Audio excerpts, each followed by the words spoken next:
So in the past I've spoken about how I get lucid on a regular basis and the various tips and techniques that I employ to do so. What I did was I looked at all the varying lucid dreaming techniques out there and I tried to break them down and find out what was ultimately at the core of these techniques. And what I saw was that the vast majority of lucid dreaming techniques, even though they are very different, they still have the same underlying principle. And this is where I came up with the 5 most important aspects of lucid dreaming, which were relaxation, awareness, positive mindset, enthusiasm and creativity. But I've been thinking more and more about it recently, and I wanted to narrow it down to find the thing that is absolutely essential in lucid dreaming that you need no matter what. And pure and simply, it's awareness.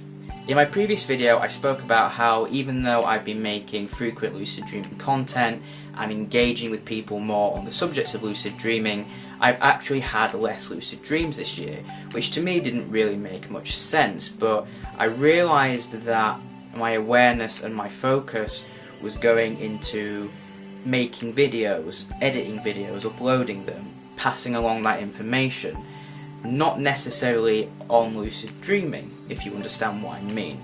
And so with that I've been thinking more and more about this, and I realised that awareness really is the most crucial thing when it comes to lucid dreaming. So let's look at dream-induced lucid dreaming first. Reality checks are usually the thing that people stress is one of the more important aspects of dream-induced lucid dreaming. With reality checks, you check your surroundings to see whether you are in a dream or not. But with reality checks, you become aware first before you reality check. So either you will notice something around you that seems a little bit off and then you reality check, or you just have that sudden spark of awareness and then you reality check. So the most important part of the reality check is the awareness that you gain from it. The reality check itself is more or less just a way to conclude whether you are awake or in a dream. But without the awareness, it doesn't really work. There's also all-day awareness, which is quite a common element of dream-induced lucid dreaming, which is basically a technique that requires you to hold conscious awareness of your surroundings throughout the day. Now, a lot of people are kind of put off by this idea because it's very, very difficult to be consciously aware all the time, and to be honest, I've said before, I think that's pretty much impossible. But finding periods throughout the day to practice awareness is beneficial. When you become lucid, awareness is also vital in keeping lucid. I'm sure for a lot of people you've realised that your dream starts to fade or you lose lucidity pretty quickly because you sort of lose the awareness of the dream. And in order to keep that dream going, you need to hold on to a pretty high level of awareness. When you look at wake-induced lucid dreaming, again, you really need that awareness in order to transition into the dream without simply falling asleep or just entering a non-lucid dream. If you aren't able to hold on to that awareness, chances are you won't get lucid. No matter which way you prefer to get lucid, awareness really is at the top of the list. And it's made me think about people who perhaps really struggle with concentration or really struggle with awareness, and how that affects their lucid dreams, and at the same time people who have a naturally higher level of awareness, if they are more likely to be natural lucid dreamers, or if they are likely to be better at lucid dreaming, or if they'll be faster at learning how to lucid dream to begin with.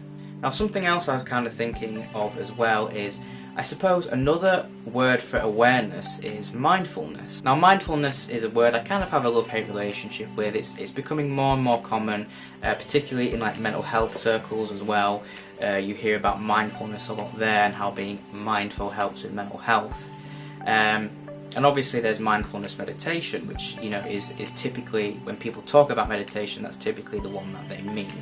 And for me, I guess I've never really liked the term, but then when I equated mindfulness with awareness, it kind of made more sense to me that if you think of it as awareness meditation, you realise that the whole purpose is to be aware of your surroundings, to be aware of your breathing, to be aware of your thoughts. It isn't about just sitting there in silence and trying to silence your mind. It's simply just being aware of everything, being aware of what's happening externally and internally.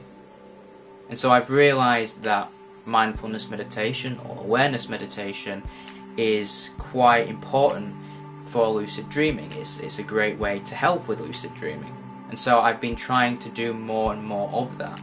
The same with visualization meditation. That's something that I really love doing. You know, whenever I've kind of got a period of time free, which to be honest is quite a lot of the time, you know, I will maybe listen to some sort of white noise or binaural beats, and I'll just try and visualize.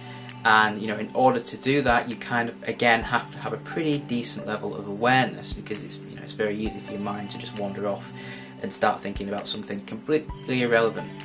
So what I've been trying to work on the most at the moment is just awareness in my everyday life, being aware of my emotions and my feelings and just everything pretty much.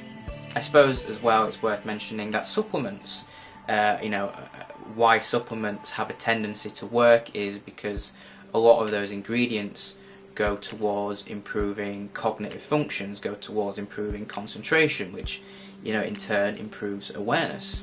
So that's kind of just what I've been thinking about, and for me, I definitely think that, you know, no matter what method you choose, what technique you choose, you know, however you get lucid, awareness is going to be in there. It's going to be an important part of that, and that's the thing that, you know, you should really be trying to focus on. Now, if you're somebody who has problems with concentration, has problems with awareness, I guess, you know, you kind of need to find a way around that, which I know is easier said than done, but that's a place to start. So that's it for this week, guys. I hope you enjoyed that video. I would just like to say a few more things. I would like to thank my Patreon supporters. Once again, guys, you know, I really appreciate you helping me out, and obviously, you know, if people watching would like to support me, the link will be in the description. Also, as well, if you are interested, there will be a link to the letsdream website with a 20% discount on their products. They have products such as Lucid Escape, which is a really good lucid dreaming supplement that I often use. They also have Deeper Sleep, which is a sleeping supplement, as the name suggests. And Supermind, which is a nootropic which helps with concentration and energy levels. So if any of those interest you, just go on the link below, get 20% off. Everyone's a winner. And of course, there are links in the description to various other places where you can find me if, you know, you're really that interested. But thank you very much for watching, guys. I have been Max, aka the Rah Rah Rabbit, and I'll see you in the next video.